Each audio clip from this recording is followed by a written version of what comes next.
Transit Board of. Thank you, Meg. Hello, my name is Craig Sear. Good morning. I am calling to order the monthly business meeting of the Island Transit Board of Directors, November 1st.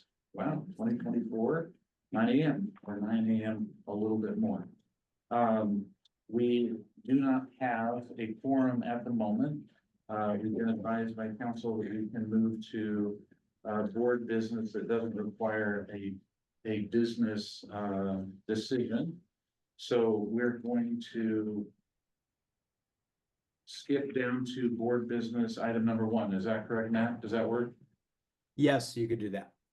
Okay, and we will take public comment when we have a forum. So if anybody, members of the public are here, I will get us back to that when we have a forum.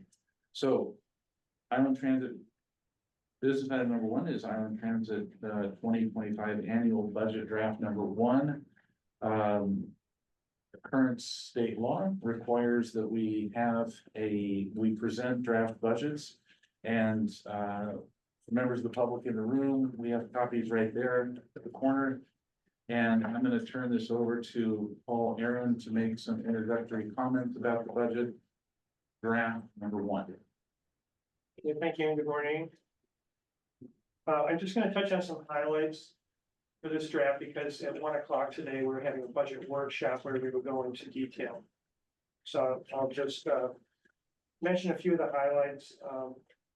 Biggest one, FTE equivalents. We were talking about 155, 2025. That's an increase of 2 individuals in this organization as a whole. Also, part of this budget, we had budgeted in 76 operators. That would be an increase of 5 operators. They're planning a change in service mid-year, where they'd actually have 10 people working, but only for half the year, so a total of 5 FTEs. Another highlight, sales tax growth in this first draft is 3%. For a total of about 17.6 million. Operating grants, 7.7 million.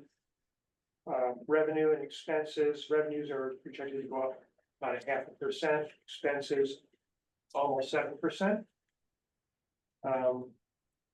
Cash reserves are predicted to decrease from our year-end actuals, but actually increase from last year's budget. And then on the third page of the handout, you can see a number of the large capital items that we're proposing. So I won't go into any detail right now, but I should emphasize this is the first drafts. And since this was issued a week ago, there have been numerous requests for change already. So we'll see those in both additions and subtractions. That's right. So we'll see more changes in draft 2. Right. But for now, we're, especially at our next meeting, we're going to discuss draft 1. Okay. Thank you, Paul. Are there any board members that have questions for Paul in general about the budget? When is the budget due? When will we make the final decision on this budget? We'll do the December board meeting.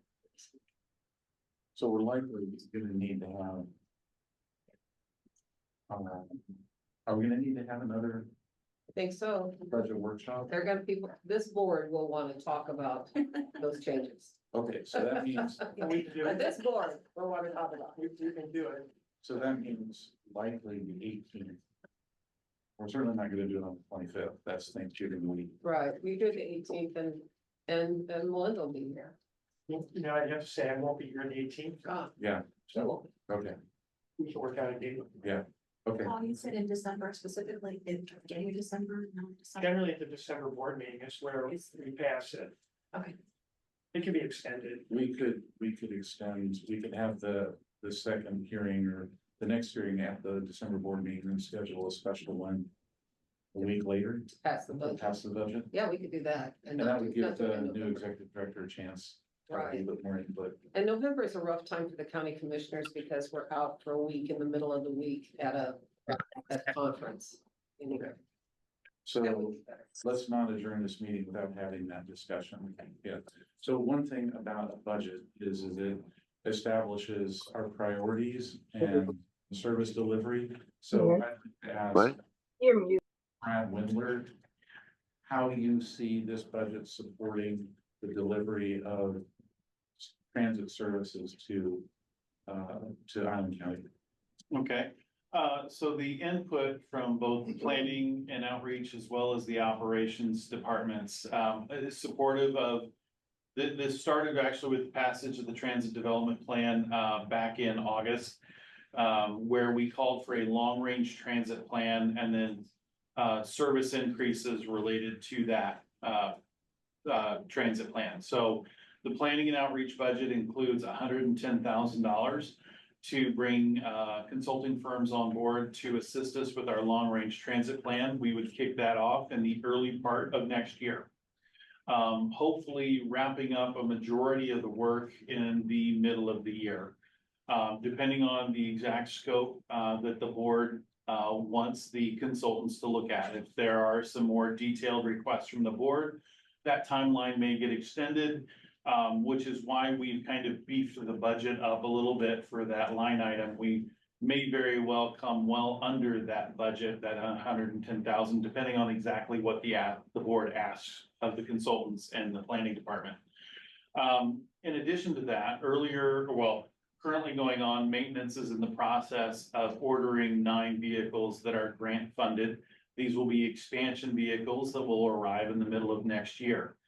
And then, as Paul stated, we have asked for an increase of operators. It's the effective increase of 10 operators on an annual basis, but because it's not happening until the middle of the year, 2025 shows an increase of 5 operators on an annualized basis, but that actually covers 10 operators for the latter half of next year. So what we're setting up is, based on the transit development plan, we're doing a long-range transit plan that will identify the needs in the community. We'll have 15 to 20 public meetings around that. We're planning on doing a customer satisfaction survey, maybe an additional survey geared towards requested service improvements. So we'll walk through that process. At the same time, we're getting expansion vehicles in to support those new services that we would offer.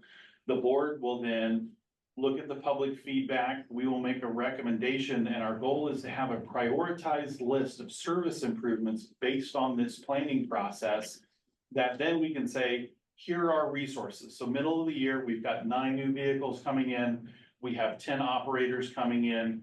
So how do we utilize these new resources? So the board will then set that prioritized list, and then we go down that list with the resources that we have, whether those improvements are on Camino or Whidbey, but that's how we would proceed. And that's how the transit development plan, together with the budget from this year and the different departments working together, that's how it's setting up improved service in the future. Super. Any questions? Yes. So the 10 new operators, is that 10 FTEs? Correct. Correct. And then. I should say, in 2025, it would be 5 FTEs, Okay, but in 2026, of course, it would be annualized 10 FTEs. okay, thank you. That's what I wanted to understand. And then the vehicles that you mentioned, have those been ordered already? We're in the process right now. We have gotten all the grants changed over from electric to these flex vehicles that we showed you. Right now, we just have to finish getting all the information from all the different sources so we can write the purchase order and go for it.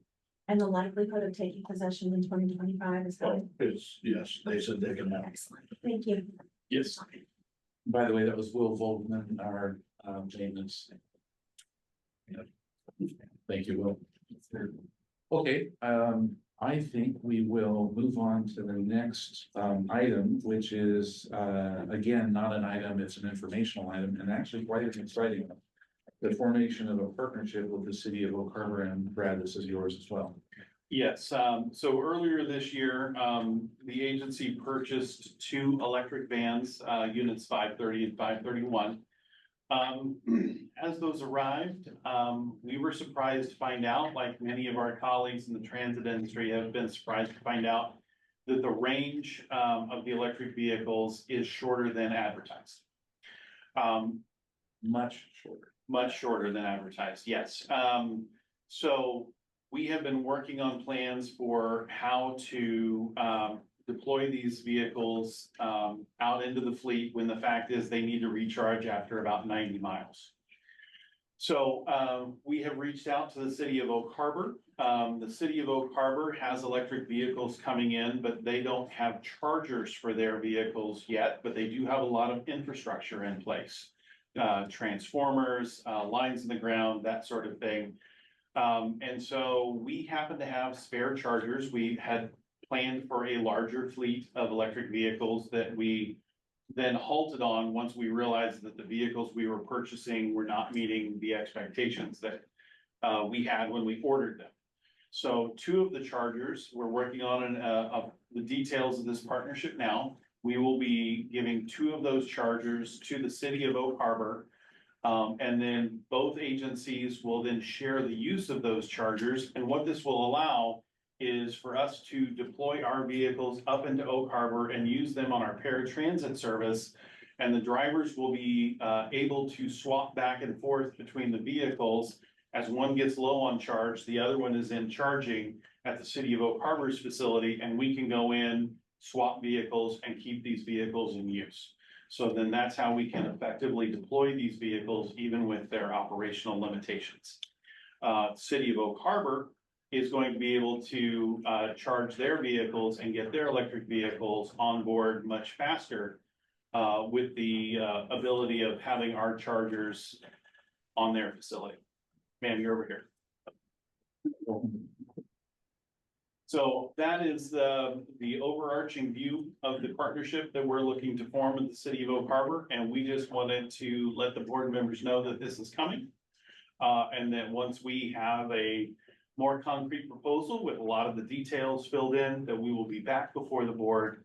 But the electric vehicles and their associated charging equipment that we have had been an issue of discussion amongst the board. So we want to let you know that we are utilizing those assets to the best of our ability. Do you want to mention that board member Marshall facilitated the introduction? Yes, thank you. I'm sorry.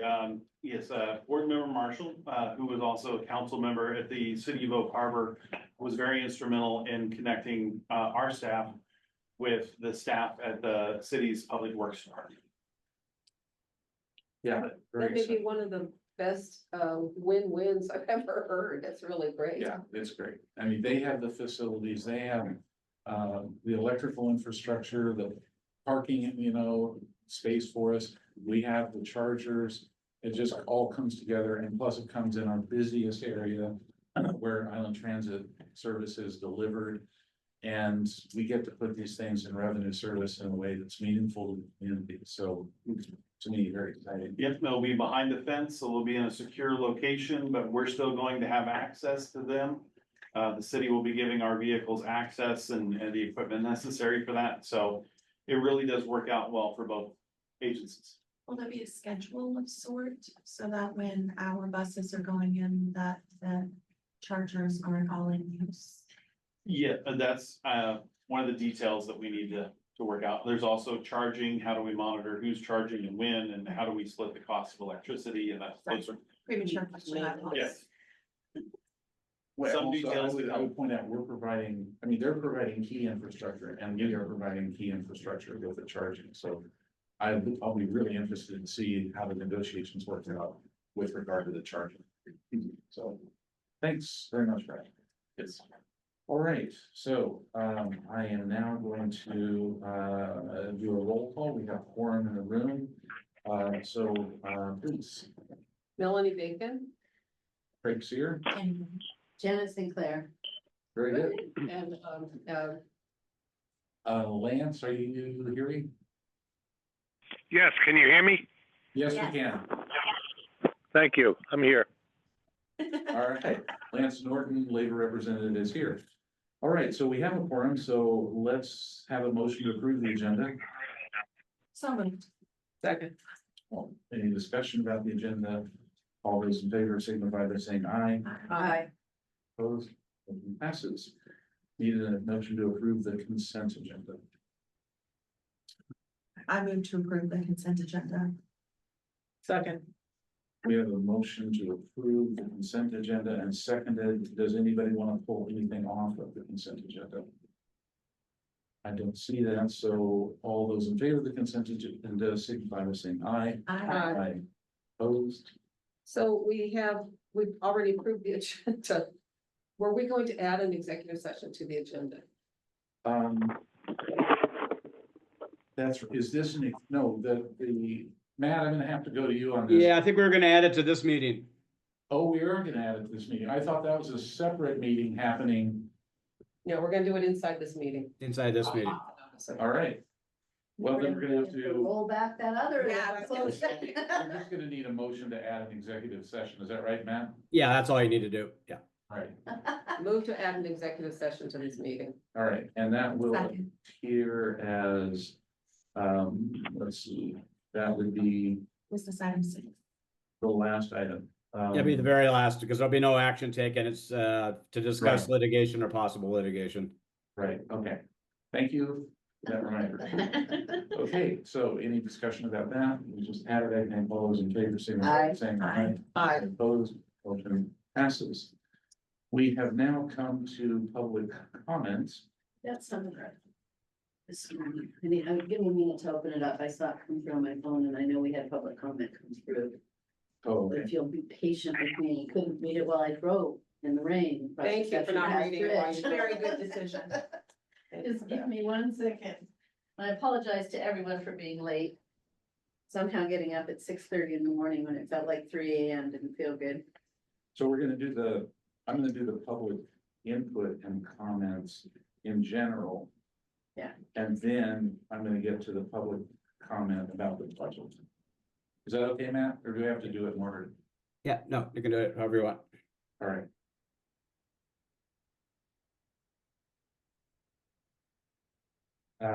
So we're gonna do the general input. Should I still wait for you, Jen? No, go ahead. Okay, I great. can do 2 Okay. minutes. So this is the time set aside for members of the public to speak to the board about subjects of concern or interest or items not already set aside for a public hearing. Comments are limited to 3 minutes. Public comment could be and may be ended or modified if comments become disruptive and are not germane to business at hand. Input requiring lengthier comment is best submitted in writing. Is there public comment? We have public comment in the room. I'm Gary Ray, 1153 American Vancouver Bill. I'm coming in regards to this, that I got in the mail. And it says paid for by Island Transit, and my questions to you is, where did this come from? Who authorized it? How much was spent? Normally, we don't engage in conversations with public comment, but I think this is No, relevant, so I'm gonna answer your questions. I don't expect you to answer whatever here, but I can ask questions if that's all right. Okay, shall I reply? So, yeah. So anyways, this to me, it looks like a political advertisement. I would expect to see down the bottom, Defend Washington, paid for by Defend Washington, not our transit. Which, and I'm running for political office now. My opponent said something to the effect of he was upset about a billionaire financing initiatives in the past. Not pointing out that Bill Gates, Steve Ballmer and Nick Hanauer are supporting Defend Washington. But I know that this is legal, kind of, and that it's an educational piece. And so Island Transit can put out educational pieces. But when I look at this, very one-sided.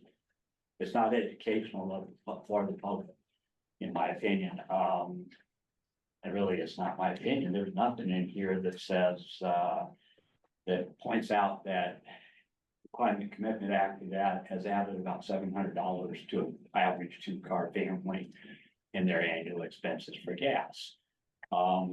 So this leans towards propaganda to me, because it's very one-sided. And I understand why Island Transit would be doing that, because they have their interests. But if we're really educating the public, we should really And I think it would help Island Transit to really educate the public what they're doing, both their successes and failures. We just heard about the failure of the vans that are not getting the mileage that they, the number of the time that was promised. If I was a consumer and bought one of those, I'd send it back. I'm not sure why we keep them.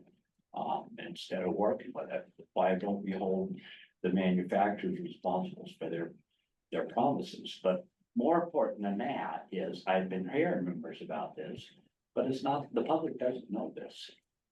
It isn't out there. You're not educating the public on your successes and your failures. And I think that would be very helpful, and it would help Island Transit in transparency to be more transparent, and the public would be probably more supportive of this. On this, you excluded probably about half of the citizens in the county that support getting rid of the Climate Commitment Act or modify it. It's the Climate Commitment Act is there to reduce our carbon footprint. But can anybody tell us what kind of carbon reduction we're actually getting? In the state of Washington, they have a program to monitor the carbon that's produced by Washington.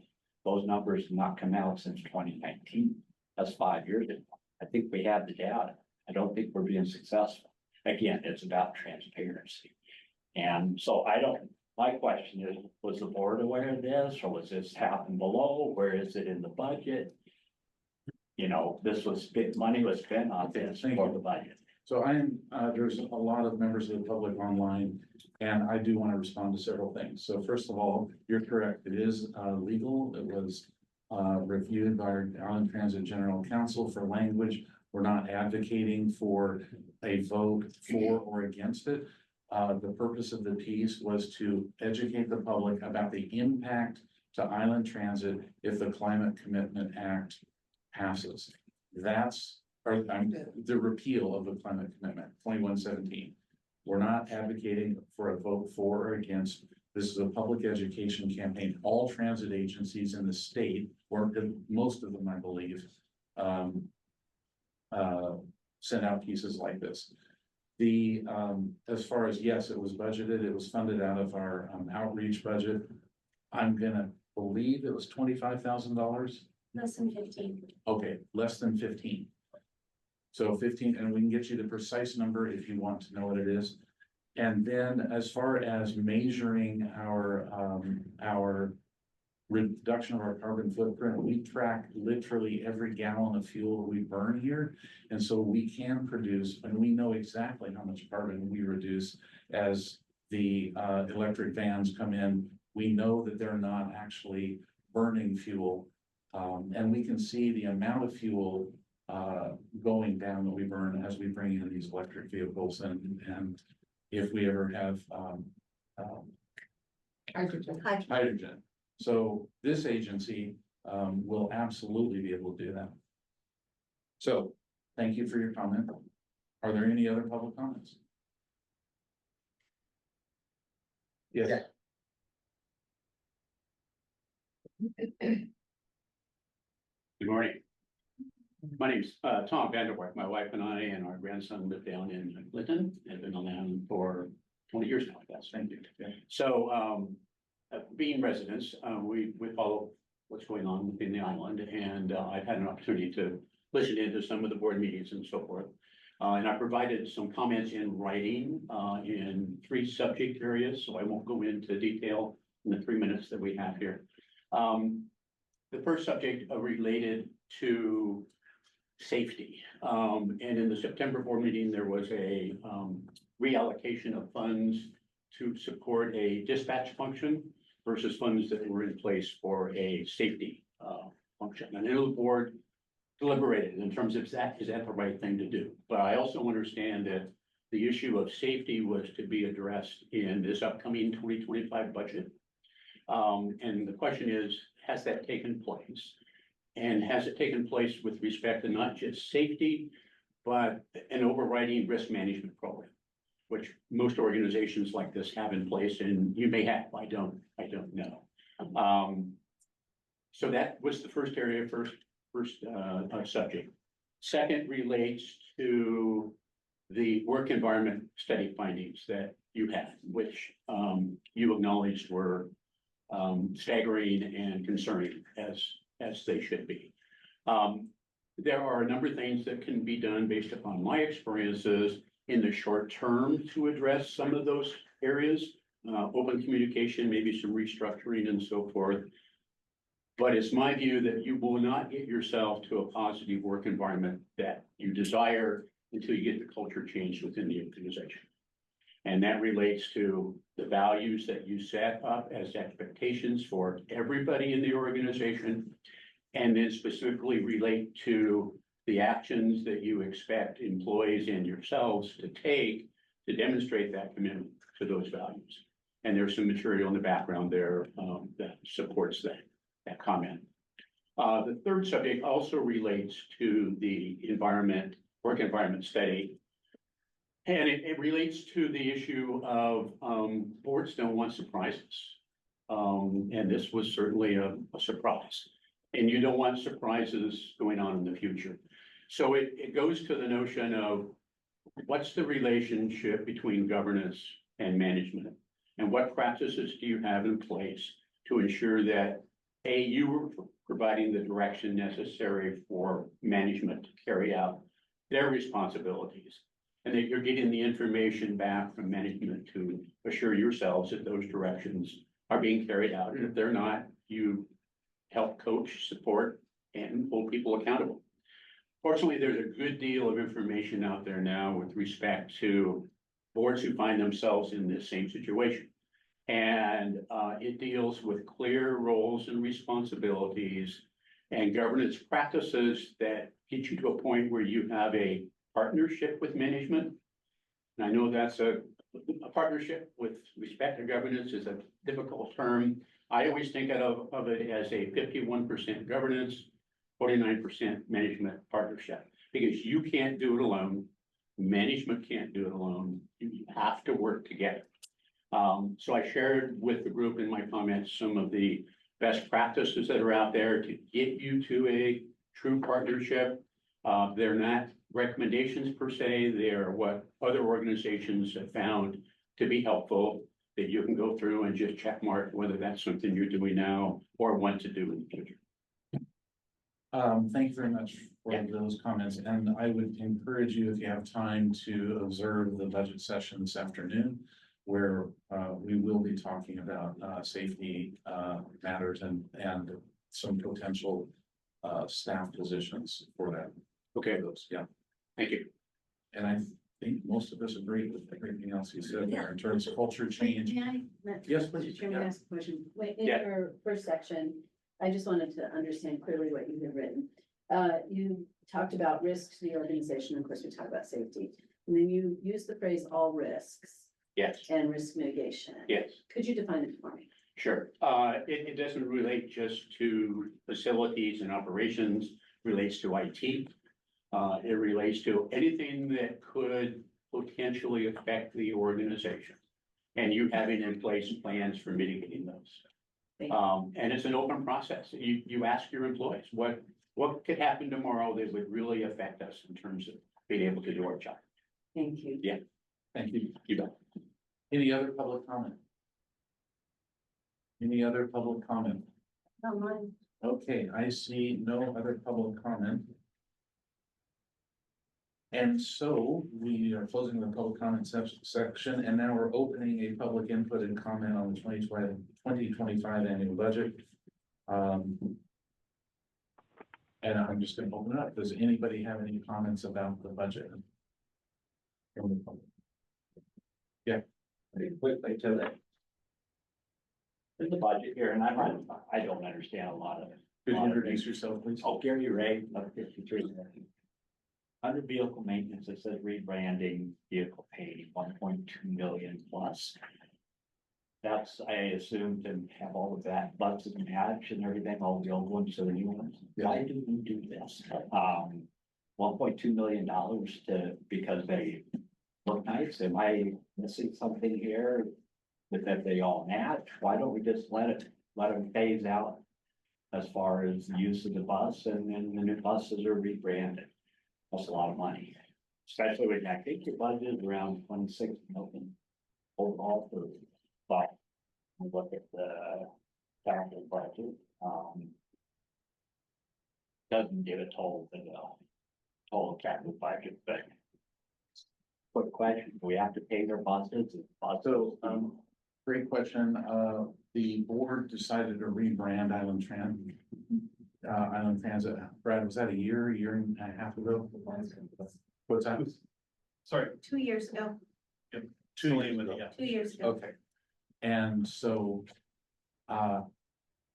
as we operate our buses, we want the buses to, look like the brand.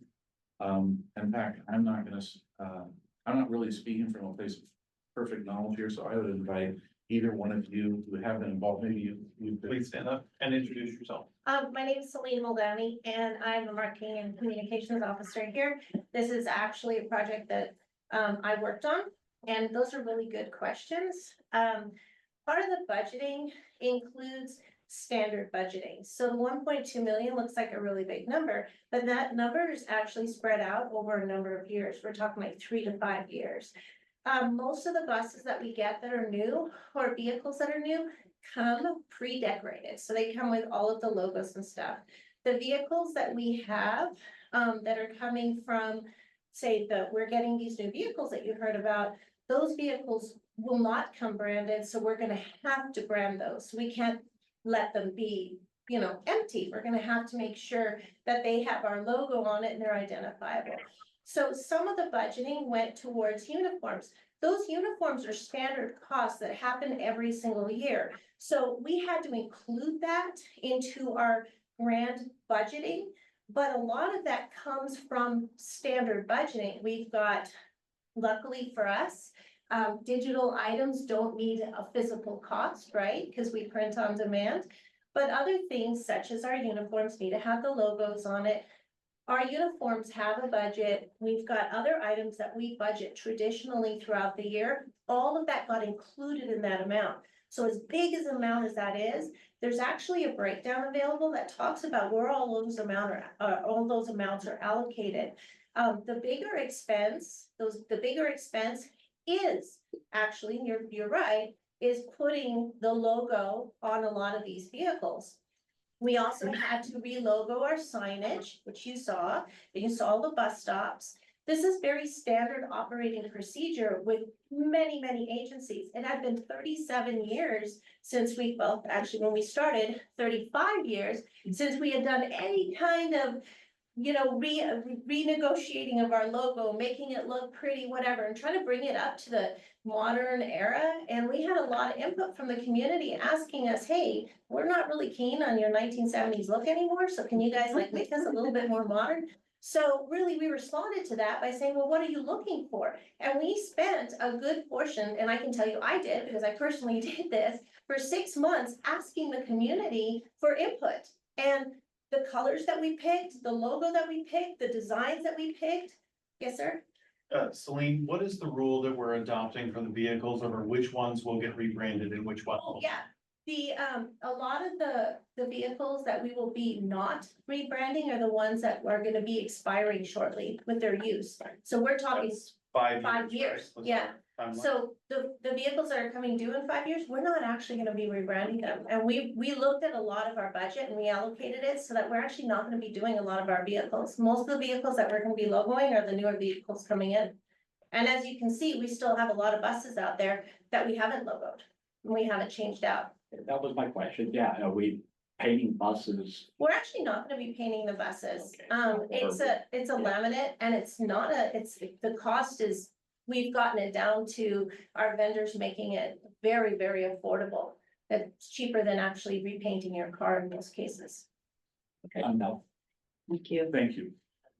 All right, any other public comments, questions about the budget? Thank you, Celine. All right, I do not see any hands raised in the room or online, so we are now closing public comment on the 2025 annual budget, and we're now going to move to business item number 3, which is a status update on operations and staffing.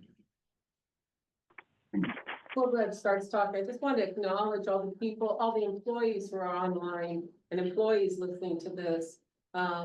You know, this is one of the things that this board did was they said that employees have a right to be listening to the board meetings, and I appreciate that people are taking us up on that. Thank you very much for answering that.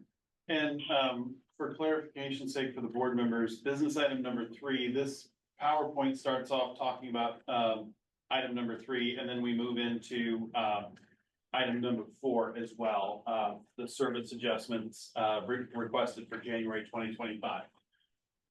Celine, can you go to the next? Thank you.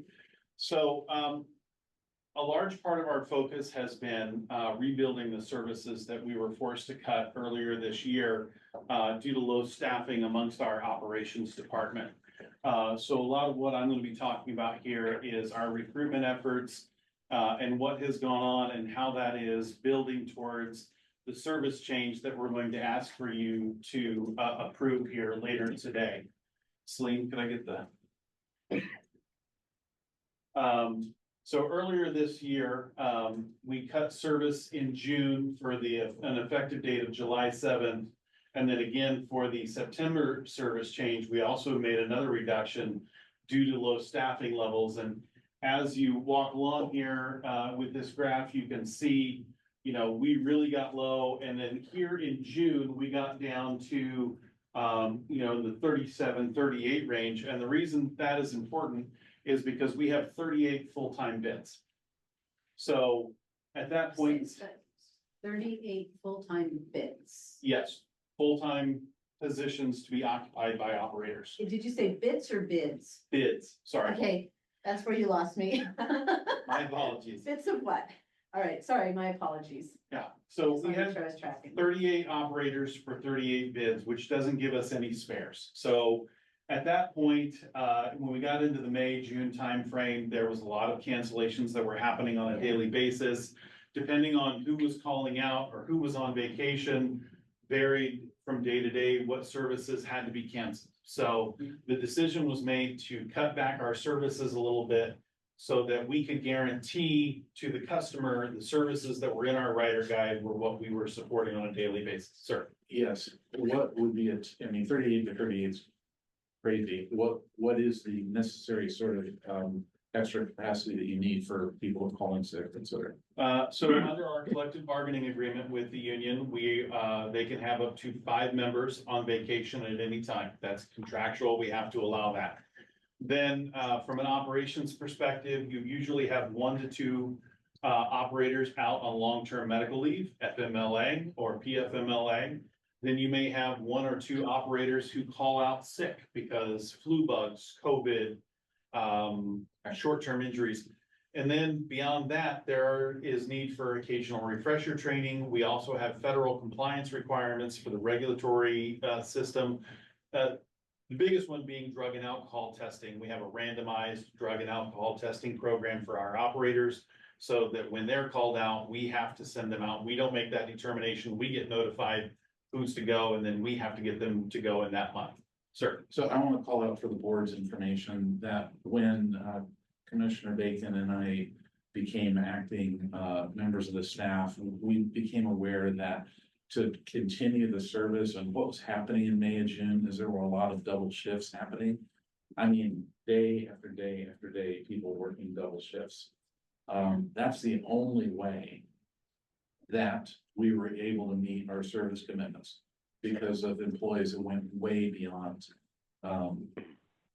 what you would normally expect. Yes, significant number of operators working 50+ hour work weeks. And that's a lot. Yeah. So based on the numbers that you shared, if we're at a 38 bid and you've got all the variables of people out, et cetera, we're down 11 people. At one point in time, we were down a quarter of our workforce, our budgeted workforce. But under that particular scenario that you shared. So Okay. if you have 38 bids, you comfortably want to have somewhere between 7 to 10 operators beyond that to support that bid. So when you're at 38 and you need 45, then things aren't going to work right. Next slide, please.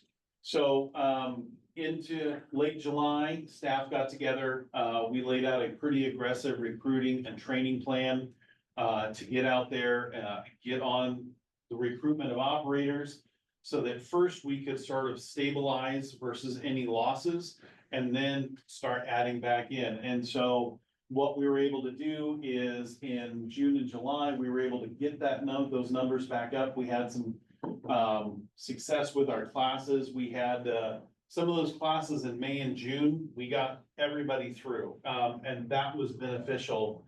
I should also say our training classes are 2 months long. So when you see the trainees start, then it can take 2 months for them to join in. So we didn't all of a sudden add a bunch of new operators in July. It was the May and June classes. They're finishing and they're joining up here. And so now here in November, when we get to the middle of this month, we're going to be getting awfully close to this to the 50 mark, which makes us feel really good. We're really seeing an improvement in our total level of trainees. If you can go to the next slide, please. So our staffing at the end of the year, come the middle of November, we should be at 49 operators. We anticipate a loss of up to 3 operators for the end of the year. We have a couple of open positions. We have a lot of internal applicants applying for supervisors. And usually that ends up coming out of our driver pool. And then, of course, we have a lot of senior operators, so we're going to add a little bit of leeway in there because you never know when somebody decides to retire. So our anticipated trainees for our between now and the end of the year, we have a new class starting December 2nd. We expect to add 4 to 6 trainees. So that all balances out depending on how many trainees make it through training. We expect to have between 50 to 52 operators in January, which is why we're recommending we can start rebuilding services. And this is where we switch from business item number 3 to number 4, but questions first. Before you move to business item number 4, everyone knows that you have done an amazing job in recruitment. I've talked with Celine about that when we're at fairs and stuff. So I am pleased with the recruitment. Everyone knows that part of our goal in building a stable workforce is retention. Can you talk about and we've been through a rocky year. Can you talk a little bit about our operators and the strategies of retention to make sure we keep and retain a stable workforce? Absolutely. And what we've tried to do in the September service change, one of the things that we've heard from drivers is inconsistent break times. So in September with that one, we tried to boost up the break times that drivers get. We adjusted a lot of time points that had been adjusted over time. And where that comes in, and for members of the public, is when your driver's out there and the time points on the schedule are not adjusted correctly, they can get to a location like the Coopville Park and Ride, and then they have to sit because the time point says they can't leave for 4 minutes. But it needs to be adjusted forward for them so that they can keep going and finish at the end on time. And so it was little changes like that. We were able to incorporate some in September. We've incorporated some in this next one. It's going to make the routes flow a little better, which makes breaks more guaranteed. But we also inserted more break time, especially on the south end, for the operators who are laying over at the ferry dock, at the Clinton Ferry Dock. Nice, one more retention question and then I'm done. Do we have an update on the Camino Comfort Station sometime soon? Because that is a significant issue on the other island, that island, for our employees having a place to have a break. Yeah, and I think we're gonna get one this afternoon. That is, I believe, in the budget for, and it's one of the budget items that Tom Eichley will be talking about, our construction services manager. All right, thank you so much. I have a couple of other retention things, Jill, Janet. We, for 2025, we're rolling out a health insurance plan similar to the one we have at the county. So that the employees are no longer be paying for their health insurance and they'll have the HRA card. So they're gonna have another, $150 or more in their pocket every month. It also saves the agency money. So it's, the people like that at the county. New employees that we hire will be eligible for their health insurance the beginning of the month after they start. So they don't have to wait to get health insurance. So we're hoping that's gonna help with retention of the trainees. Did we have to negotiate that into the We did contract not, or, we didn't or have, was that just accepted? yeah, we didn't have to negotiate that. So Commissioner Bacon, on that point, Mhm. if I remember, the new drivers potentially would have to wait for insurance for 3 months. Before, they used to have to, now they 3 or will 4 not have months. to. So we're bringing, yeah, Yeah, and then we changed the way we do part-time bids, didn't we? So that part-time people can bid along with full-time. Yes, we still haven't created full part-time sorry, I mixed that up. I said full part-time positions. We have not created benefited part-time positions in there. We have some that are guaranteed 20 hours. And that is, part of it is because it's subject to negotiation under the collective bargaining agreement. We would be creating something that doesn't exist in there. But as far as I'm aware, from my perspective as the interim operations manager, that's something I would like to see included in our next round of negotiations. And I think that goes for the union too. Yeah. I just have one question before you move away from this. Just to be clear on expectations as we're reporting going forward, you mentioned that the trainees have to be in training for 60 days. Correct. So is it fair to say that a recruiting class, let's say for November, will not be in production for 60 days, or is it 90 days? It's roughly 60 days. So, what we tell new operators is that when they go out and they exit training, we want them to feel confident, supported, and trained. That they walk out of this feeling that they can do the job, that they have been trained for all the aspects that they're going to encounter. And that if there's something that they run into, that there's a support network of supervisors and trainers behind them that can help them with something that they encountered that they didn't expect. So when we're looking at the growth trajectory overall going forward, though, when we see that 2 people have been recruited now, the expectation is that we're really not going to count them as FTEs for 60 days. Correct. So, if you could step back one, so right now I have that +2, so I have, 2 operators right now that are in ride share training. They're in the last portion of it. So in a couple of weeks, they're going to be out of it. I have one trainee who just started their classroom training. And so that one is lumped into, when I say January, then they'll be available at the beginning of January, most likely with the holidays and stuff. Their training will probably get extended a little beyond 60 days. But then we've done recruitment efforts. We have operator interviews next week, and then we have a class that's gonna start December 2nd. So by the time we get to the end of January, the trainees from that class should be ready to go at the tail end. So it's hard to give exact dates on when people are gonna come out, and we do tell folks, and on a regular basis, if we have trainees that say, hey, I'd like to have another week of ride share training, I don't feel confident going out on my own just yet, we extend. We give that flexibility. That's not viewed as a failure or anything, because again, we want them to feel confident when they go out on the road. And if that takes an extra week, so be it. Confident, competent, and prepared. No, thank you. This is very helpful, because I think sometimes we see a recruiting number and go, where are they? Why aren't they driving a bus? Yeah. So, to know that there's that expectation for the training, and that we'll see them in production whenever that is, I think that helps us to see the funnel in a different Yes. way. And we had 3 join today. They exited training yesterday and joined as full-time operators today. January. No, they're on the Oh, road no. today. They finished their rideshare training yesterday. Nice. So, Thank you. I want to call out that, this kind of information previously was tucked away in an executive director report, in 2 or 3 sentences. And I'm gonna request that we get this kind of update at every board meeting. This should be a standing item so that the board can see how much progress. In the past, I would go through and I had my little chart and I would pull the numbers out and put it in there, but I think this is a good way for the board to hold itself accountable to support the organization and its recruiting and training.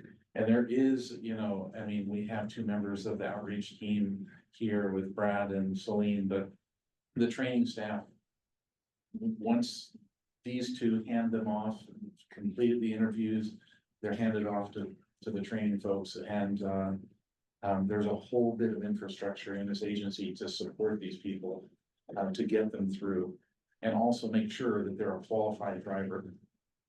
Part of the process is some people don't make it because they don't have the skill set. And that's fine. I mean, we always want to over recruit Yes, because we know that some people will get in and find this isn't a fit for them. correct. Yep. 100%. So, With that, we'll move to business item number 4. So Celine, if you can tap through. So, what we're gonna be doing is some reallocating our resources here, come January. Now, we had done a lot of service cuts off the fixed route system in the middle of the year. As I've gotten into the operations department, peeled the onion back a little bit. What I found is that our paratransit has been understaffed for some time. And so we're not able to add back in January all of the fixed route services that we cut because we're adding 2 positions into paratransit. So we added 1 position to paratransit in September, which we thought was going to be, at the time, we thought, okay, well, we're gonna put another body on this and that will really help. And then we realized that, whoa, that was not nearly what we needed. So now we're jumping it up to 2 additional bodies. So we've jumped from 8 full-time paratransit drivers in the summer. And in January, we'll have 11 full-time paratransit drivers. Because what's happening right now is that need is there, and because we're not allowed to, so for members of the public that are here, transit agencies are not allowed to deny service on our paratransit service. That's for people who have disabilities on the basis of capacity. If we get more calls tomorrow, we are expected to put out more vehicles, period. That's the rules, that's the law. And so what has been happening is we have been eating into our extra board or our backup drivers on a daily basis. So instead of being backup drivers, filling in for vacancies and those other needs that I talked about earlier, these folks were going out and driving in frontline service on a regular basis. So now we've added in, so we went from 8 to, we're going to 11 here in just a few months. And we will see how that level of support happens here on Whidbey Island and if that's enough or if we need to put in more operators. So that is why in January, next slide, please. We're going to be adding in much of the service cuts that we did back on the south end, but we can't add everything back in because we thought we were going to add in 2 or 3 fixed route drivers. We're now instead adding 1 because we had to support our paratransit service. So that's the trade-off in resources. Mr. Chair, great. yeah, I'm sorry. There have been questions about paratransit and how those are, as you know, they have very precise regulations on our paratransit routes. They're very challenging. And they're often a different type of temperament and skill set for those drivers. They're amazing. They are truly amazing in the work they do. There's been a lot of questions about our paratransit service, revisiting issues the board addressed in the past around rider safety, drivers, and the safety of clients as we move them from point A to point B. What has come up is why don't we get off the bus and get them to the door and all of that. And I'd like to request we have a briefing in the future of this board meeting about that question, because we've had new board members ask about that issue, and they are legitimate questions to be answered, but there are also safety concerns for the public, our riders and our drivers embedded in those questions as well. And I want to make sure we have a lens that incorporates all three of those values, our riders, our public, and our drivers. Can we have that as a future? So I'm sure the clerk of the board is taking notes right now and we'll have that as an agenda item, and I appreciate it. Thank you. And might I suggest that could be something we also include in the scope of the long-range transit plan for the consultants to specifically address next year. Great idea. So that is a consistent part of our long-range plan. When I look at that, that's something that I think of from a resource issue, because when you go from the vehicle to the door, now you're potentially taking 5 to 10 minutes more when you're doing a drop-off or a pickup. And so that's going to adjust the scheduling of drivers during the day, so then that doesn't mean we can't do it. But it becomes a policy decision, and we need to talk about what resources are necessary to enact that policy. Right, it's a logistics problem, it's a safety problem for the the riders left on the bus. It's a driver safety issue, it's all of the above, and that's why I want to have a full and robust conversation, so we're all on the same page with the information. Brad, I also think it would be helpful to kind of go back historically and look at why this decision was made. Mhm. In the back of my mind, I recall a comment about it being more about the caregiver or the person who was to receive the paratransit client not being there, and that there was significant wait time and then issues with safety with either leaving or not having somewhere to leave. So if that's documented somewhere, I think that that would be important to include, because it's not really the liability and the mechanics of getting someone from point A to point B once they get off the bus. It's who's there to meet them and what does that schedule look like? So I think that there should be some of that documented. Okay. Thank you. Service changes that we're going to specifically implement in January, something that has been requested over on Camino Island. The on-demand zone, it's been there for roughly 2 years. As Commissioner St. Clair can say, and just about all of us in the room can say, our riders have not appreciated that service very much over there. And that they very much desire the return of the Camino Route 2 fixed route service. We did add in some on-request stops on the southern end of the island. That was a new area that was added in as part of the on-demand zone. So that those folks are not going to be abandoned when this service change happens. And there was some questions. We had 2 public meetings this week, and the questions from the riders who attended is, well, what about transfers? And we also had some operators there said, what about transfers? So this bus is set up to become the 411 Charlie. So that's the big one that it runs from Terry's Corner. For those who are not familiar with our services on Camino Island, it runs from Terry's Corner up to Skagit Station in Mount Vernon. And because Mount Vernon has a lot of retail and medical services to it, we get quite a bit of traffic and transfers between Camino Island and up to Skagit. So then this bus becomes the other bus, so that you can't miss the transfer.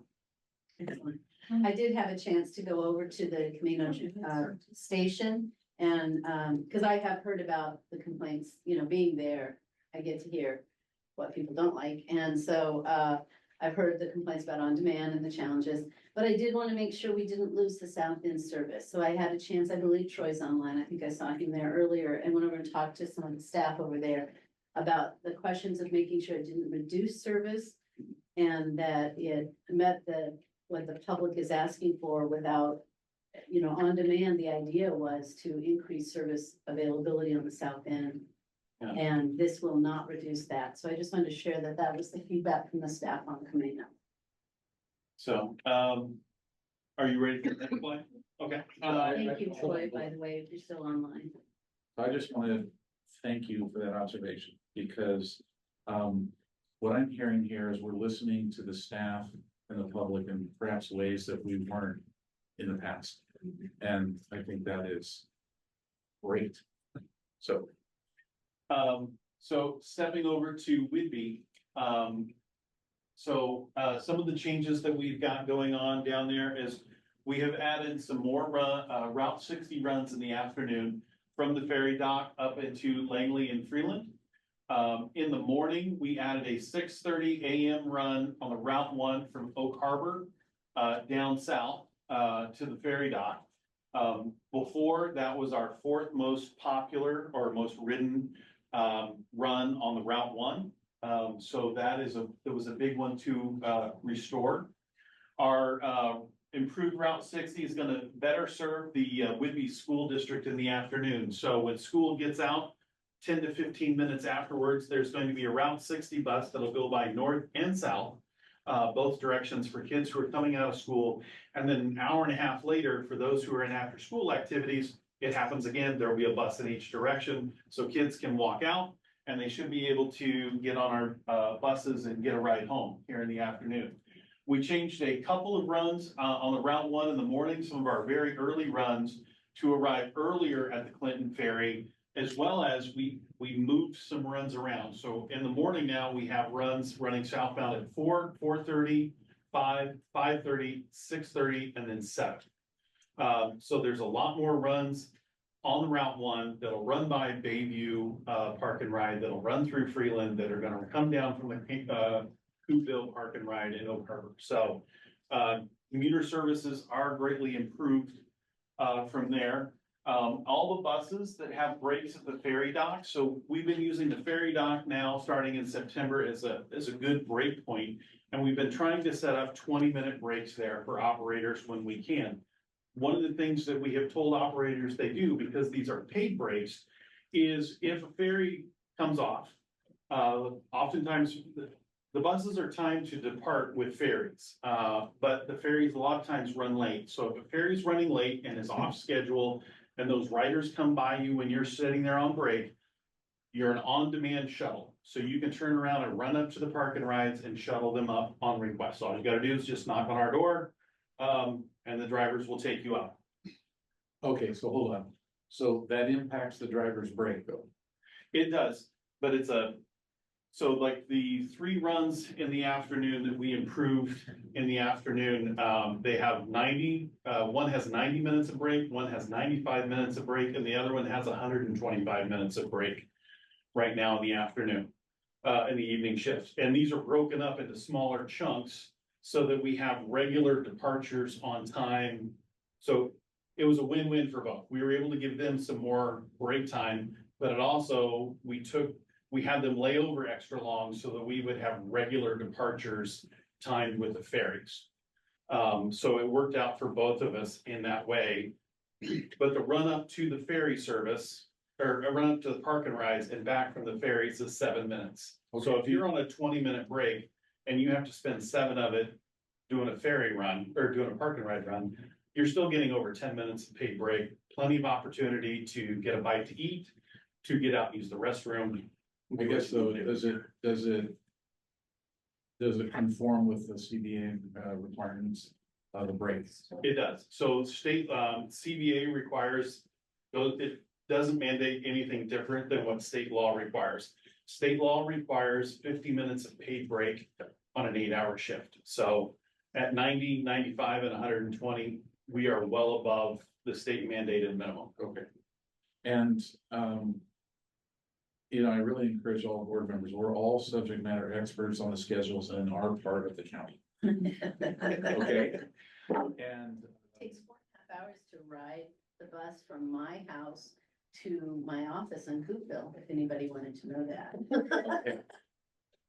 so, of course, I'm focused on South Whitby, which you'd expect, and I'm also a writer of the 60s, so I'm keenly interested in that. Also, but the Clinton Collector, which I don't ride, is it in our vision that we're gonna actually restore that at some point? Yes, but that's one of the things, like, I didn't have the ability, our needs are such that I didn't feel I could justify having a bus sit there for 4 or 5 hours just waiting to shuttle people when we have departures that are timed for the ferries and we have buses down there on layover. I think, if I remember correctly, from 2 o'clock to 6 o'clock, I want to say there's 40 minutes, and it's not all at one time, where there's not a bus that's available to run. So there should be regular departures going, and some of them are what, if you've heard the drivers call them the yippee skippies, they're the short runs to Langley and back that happen in 30 minutes. I We just call them learned yippee something. skippies. Yippee skippy. Some more lingo, Yes. yeah. So it's about 15 minutes to run from the ferry dock into Langley and then another 15 minutes back. Instead of the full run that goes up to Freeland and back, which is about an hour and 15 minutes. Okay, so another question is, we have the buses, right? We're adding new service, which means more vehicles are on the road. So over here on this side of the room, how does that? We have the buses to do that, right?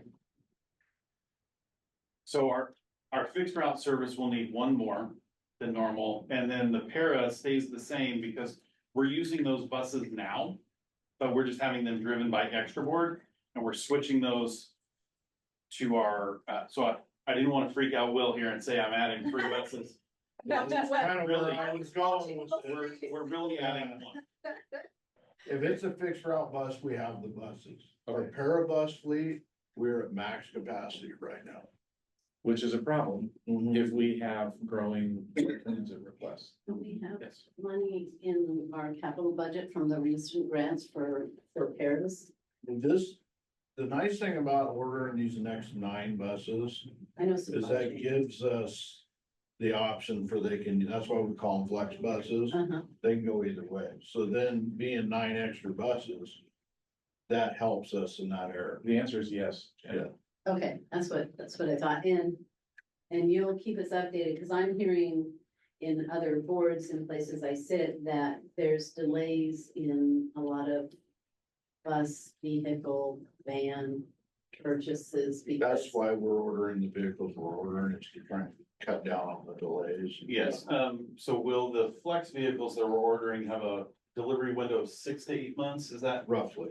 And then the full-size Gilligs, the 35-foot hybrids that we approved at the last board meeting, those have a, Minimum of 18 months. so these smaller vehicles that we've ordered a lot of should come in a lot faster. Some operator requested changes because we did have a comment section. We advertised to the operators, asked them, what can we do for you guys? They wanted us to move runs around to increase break times on some of the bids if we could, which we were able to do. And then there was also some of what they call long runs. So that's where they're on different runs for different routes and they're back to back without a nice break in between them. So in some cases, drivers could go 2.5 hours without getting a paid break in there. And if your routes run behind and you only have a 5-minute break window, then that gets overrun. So it was like, hey, can you help us break up the long runs? And the answer to that was yes, we could. And we did do that. The 6:30 run that we added, that bus, so that's our new fixed route bus that we're adding. The rest of that driver shift, we picked up runs from other driver shifts to insert breaks. So then those, like a Route 10 is a 30-minute run. And in some cases, the drivers had those 2 or 3 at a time in a row. And so what we would do is we would pick one of those out of the middle and we moved it up to this new shift. And so then that injected some break in there so that if the driver was running behind, then that got them a break. As I've told many operators, I said it does me no good to stress you out and have you burned out there as an operator. That is not our goal. This is not a production environment where, management gets some sort of reward because we squeeze 2% of productivity out of our operators. I'm like, that's not our business model. That's not how we function. Next slide, please. So there were some requests for additional morning runs from Langley to the ferry dock that we couldn't add in. There's the request for a later run in the evening to try to push back and have another 60 run. Because I guess sometimes on Thursdays and Fridays, typically, the ferries get behind. And a lot of times that 7 o'clock ferry is actually getting dropped off at 7:15 or 7:20. We were not able to do that and incorporate it in our shifts right now. We did have some requests from students that go to the Coopville School District, but they're from the south end of the island. I don't know if they're out of district or just way out there. But I would think if they were way out there, but Coopville students, they would get bus service. Your yellow school bus service, no? Okay, Not if they're out of district, yeah, out of district, yeah. out of district, or is that what you're speaking of? Well, I was thinking if they were in district, but way out there, and they should get yellow school bus service, but if they're kids from the South Whitby district are going up to Coopville. I believe the family you're talking about is out of district. Okay. Right now, so what happens is we can pick them up with a Route 6, we can get them to the park and ride. But the next Route 1 is 50 minutes, it's a 50-minute wait for them. And until we're really able to increase frequency on the Route 1, we don't wanna alter our schedule, and then you're changing bids, you're changing brakes, you're changing everything up and down the island. For just this one case. And then again, at the end, we have not restored the Clinton commuter run to the park and ride. So there are some things that we still would like to add in. Like I said, we had to put 2 drivers into the paratransit service. And that scaled back what we thought we would be able to add on fixed route. Sure. So you haven't mentioned the community meetings that you've had, could you talk a little bit about those? Yes, we had 2 community meetings, over on Camino. And then we had an evening meeting on Tuesday, at the Clinton Community Hall. To talk with, riders from the ferry, both of them, or all the meetings had anywhere from 4 to 6 people attend, including operators, who attended. And some of our last minute changes, that happened, if you could go back just one slide, adjusting the, early morning runs, in the morning, the 2 AM runs, that came from feedback on Tuesday night. So one of the operators, one of the writers actually came through and kind of was like walking through this, and he's like, this is what I'm experiencing. Could you adjust these in the morning?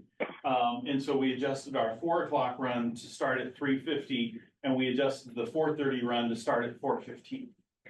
And so that will then enable those folks to get down there, and they should have 10 minutes or so to get out of our bus and get onto the ferry and make their commute. And that is my presentation, pending your questions. Other questions? Thank you, Brad. Ready for motion? When does the business item number 4 go to a decision? That would be today. That would be today. What's that? Okay, all right, so we now I think we have a motion in here, right? Yes. Yes, sir. So it's business item 4. And I don't see the motion here, somebody else probably has it. Yeah, so I asked for a motion to authorize the implementation of January 2025 service change effective January 5th, 2025. So moved. Moved, Second. seconded. Any discussion? All those in favor signify by saying aye. Aye. Opposed, motion passes. Thank you, ladies and gentlemen. So I will say, having been a part of this as a staff member, acting staff member, it's an impressive effort that has to happen by a number of staff members who are obvious to you. So I'm really glad to see that we're improving things. And I think these last 2 business items, I have felt myself glad that we're talking about expanding service and having such detailed information in a way that we've never seen before, that I've never seen before on this board. So my appreciation to everybody that has been part of that effort. Okay, so we are now looking at business item number 5, which is the public rideshare program and this was interesting, they presented this to me. It's always great to have a department come with an issue and a proposed solution. So, and this is one of those cases, so take it away. All right, switching hats over to planning and outreach. What we're running into right now is we have 8 van pool groups, or now what we call rideshare groups, that are affected by the Boeing strike right now.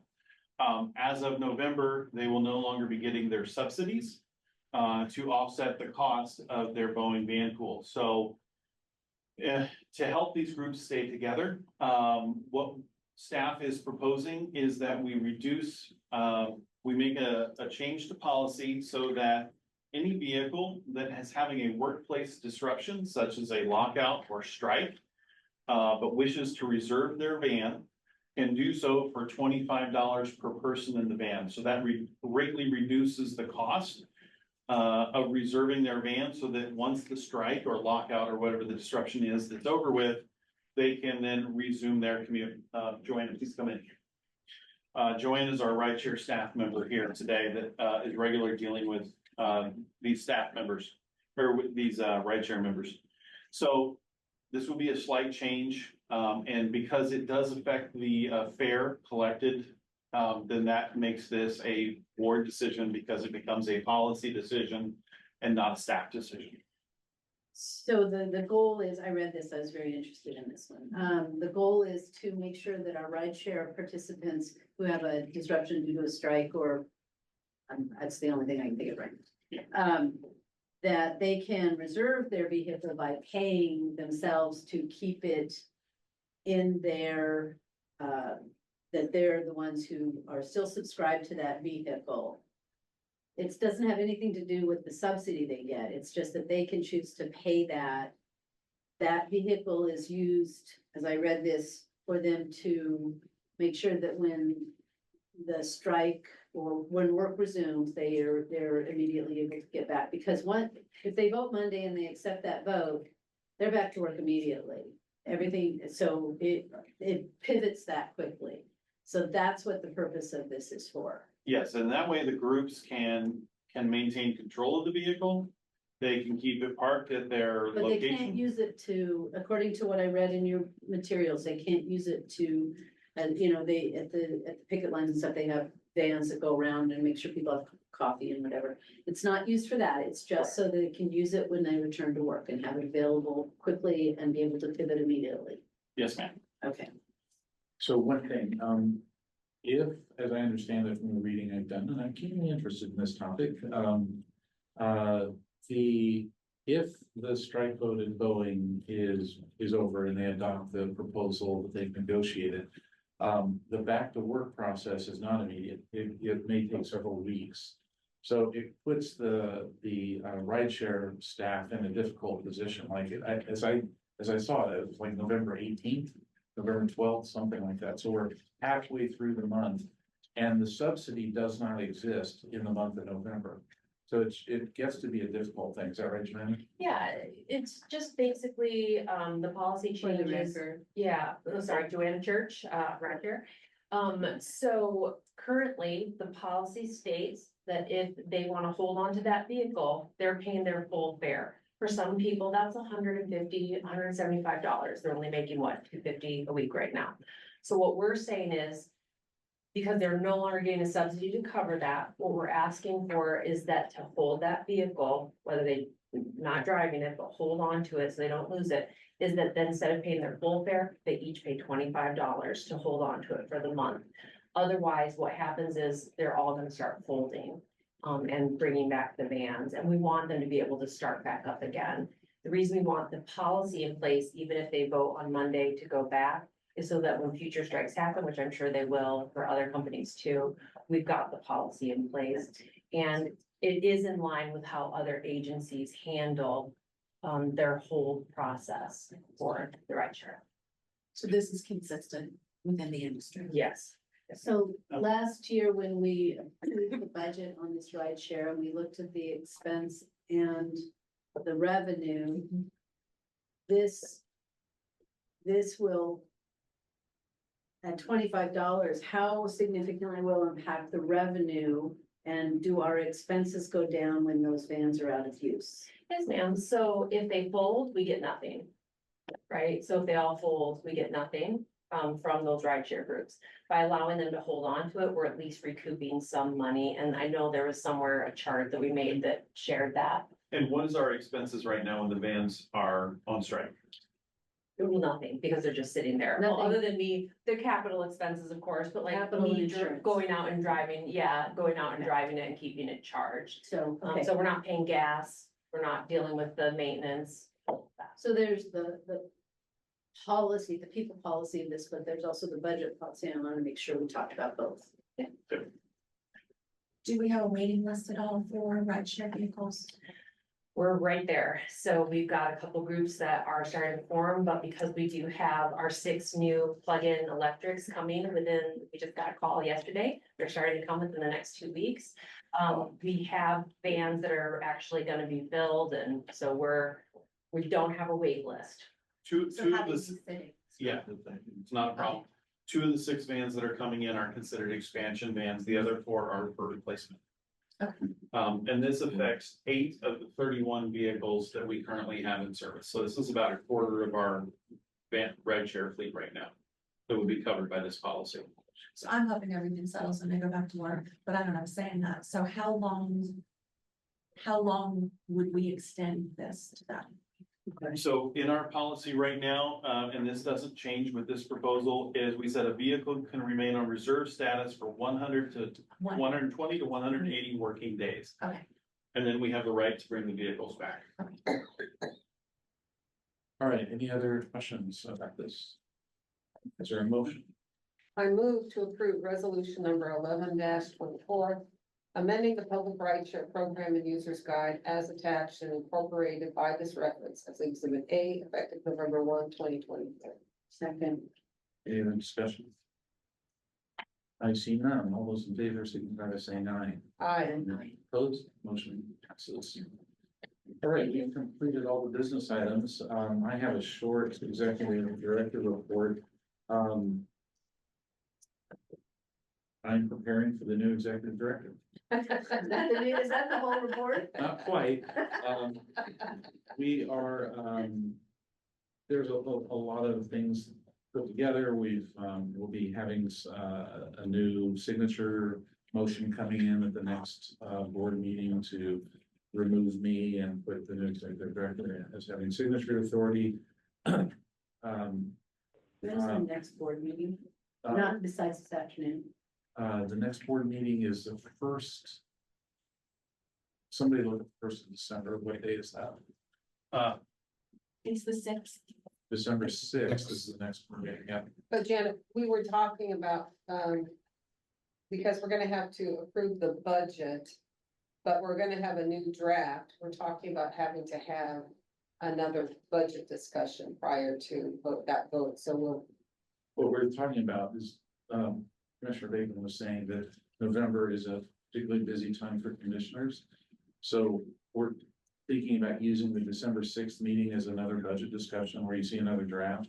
And then we would schedule an additional board meeting to vote. In December. In Yeah. December, yeah. So, and we'll make sure we schedule and announce the public hearings on the budget in those interim days. So the December, I thank you for November, Yes, that we have our leadership council and all kinds of things. So thank you for protecting that. The 6th is great. And then, could we make it the 13th? The next no, week? No. the To vote 6th, budget. leave the 6th, that's And fine. add the 13th. Yeah. Okay. Yeah. So we're gonna add a, This is always run for Christmas holidays. we'll add a special meeting for passing the budget on the 13th. Okay, great. Public hearing. Public hearing. Perfect. So Megan will send out a placeholder for the 13th. All right, and then continuing my brief acting executive director's report, I've been working a lot with staff on the budget. Paul, Aaron, Brad, and the leadership team, Melanie, and a lot of the crew that will be coming forward this afternoon at 1 o'clock.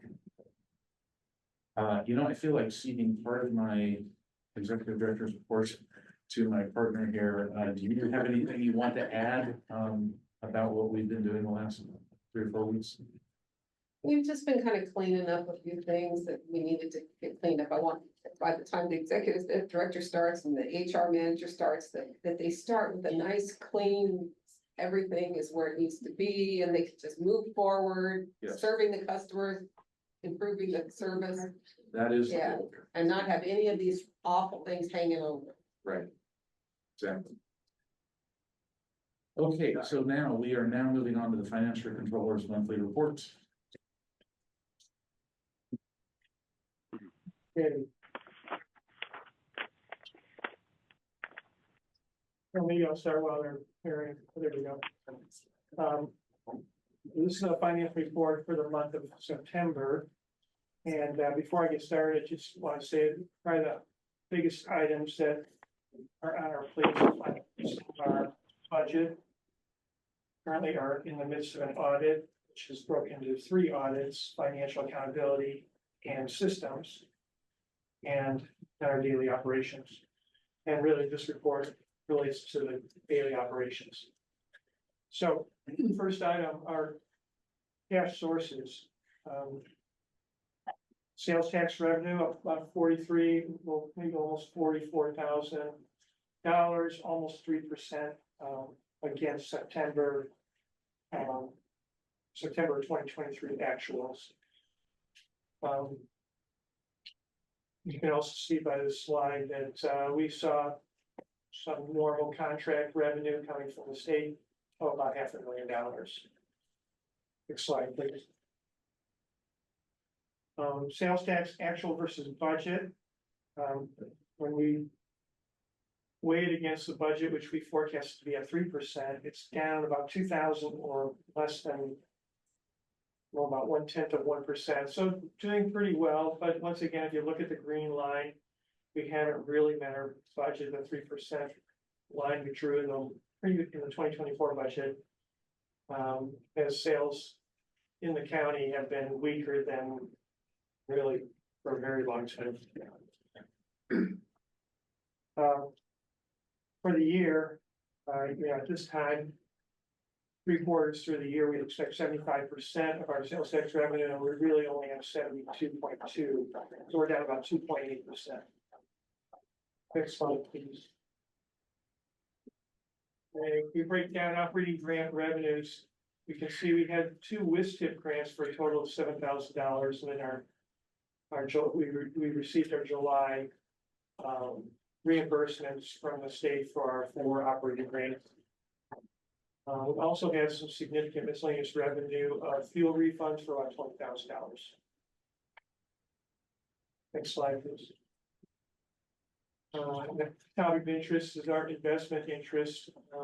September, we received about $161,000. That's up about 3.5%. Around 5,000, with 66 million invested. The ICTIP was up 2 basis points, 0.68%. Interest rates are always a funny thing. You can tell that the 2-year rate, so we have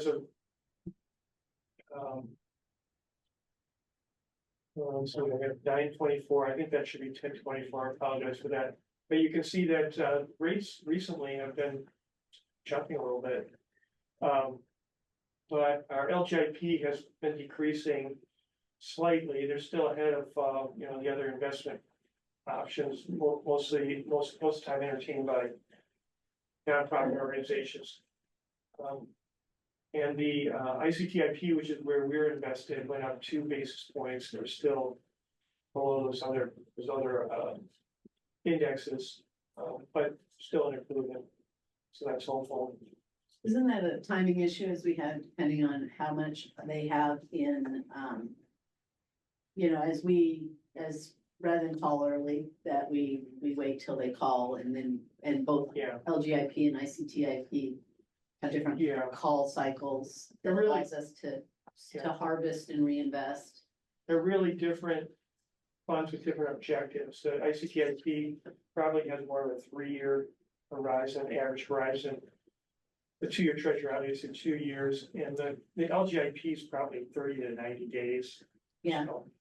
And so by being diversified across this, does that not? I mean, I just think diversification is always a good thing, right?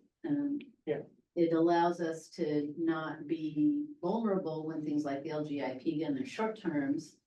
Counties on the longest term, we're very conservative, and the 2-year in the middle. Yeah, I think in the long run, I think taking a long-term perspective is probably proven to be, you know, the most effective way to increase your revenues, and that's what the county's taking. It's that longer term, right? But in the short term, you can see LHIP has been the winner, so Yeah. who knows where interest rates are gonna go. Except for 2020, and then it was not the winner. Yeah, the Yeah. COVID years, I. LGIP was down here at 0.25%.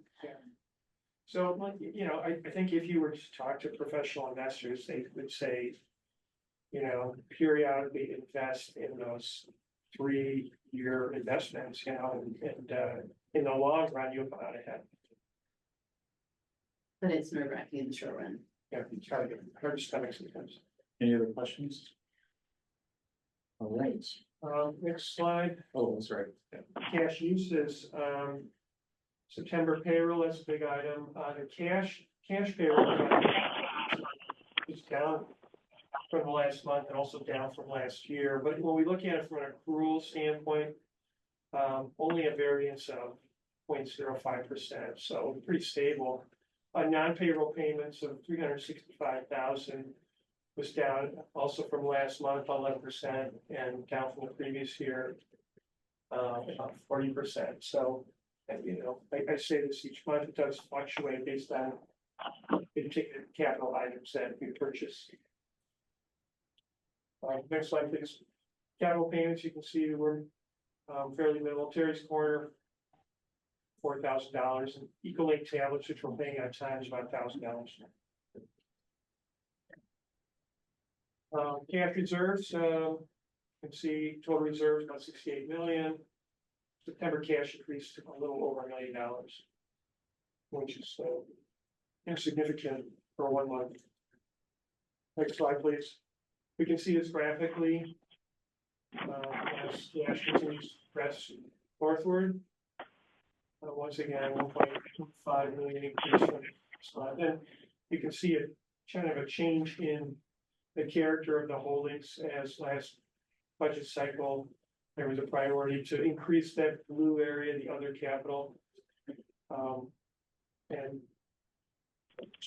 pencil out how we intend to use the money. So you can see there has been some change in that. We discussed that a little bit in the finance committee. That could change again for the next, the 2025 budget. Budget versus actual revenue. Probably the biggest talking point again is the sales tax. We were down about that 2.8%, our target is 75%, where it says a 2.2. You know, a big portion of our revenues, once again, we talk about it's our capital grants. You can see those are underutilized state capital at 5%. So that's driving our total revenue below our total. Look at the next slide, when you see that it's not impacting the agency because our expenses also are way below what our target is. And primarily capital, such a large budget item, but we're only about 5% utilized. Some other areas are exceeding, you know, communications, it's kind of our IT area. And supplies are ahead of schedule, but not dramatically. And of course, prepaid insurances. You know, steps spent in January. And that's the end of my presentation. I don't know if there are any questions. Thank you. Okay, is there any other business to bring forward from anyone? I don't think there is any board member comments. I just wanted to express my gratitude to Brad and his team for putting all of that commentary together, about just the growth and the trajectory and just having, you know, numbers that we can be accountable to mutually. That's not something that we've necessarily seen in the past, and I think it's gonna better inform how we, you know, direct the budget and discuss the budget. So thank you for that. You're welcome.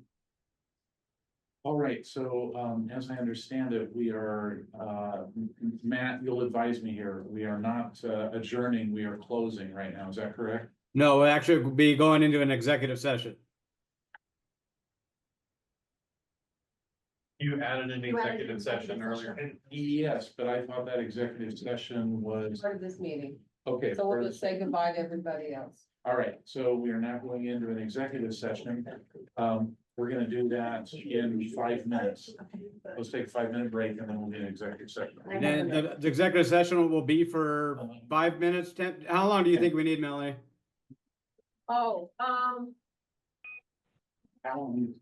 what can we try 20? I have a 11 o'clock meeting, so if we can take a 1-minute break, Okay, 1 minute And- break. And then make it 20 minutes. 15. Oh, 15? Well, I think we could probably do it in 10, I think. But there's no announcement intended, There's no so, announcement intended. Yeah. so. Okay, you wanna try 10 and then we can extend it? after We can always that? extend it, yeah. Okay. No sense of,